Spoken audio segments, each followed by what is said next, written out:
Dangdut suara suling. Ini dangdut suara suling.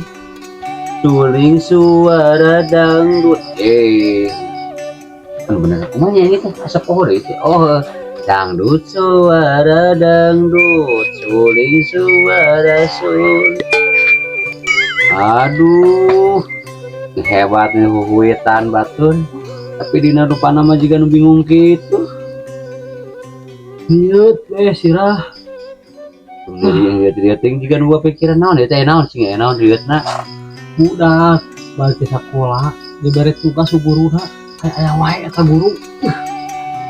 Budak dibere tugas mah alus jadi cirina ada ceng budak teh pinter. Nah mah kudu rieuh ai maneh.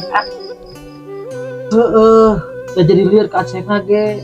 Tititana meuli kos kaki geus ka Bandung, ka Tasik, ka Majalengka, terus ka Cirebon.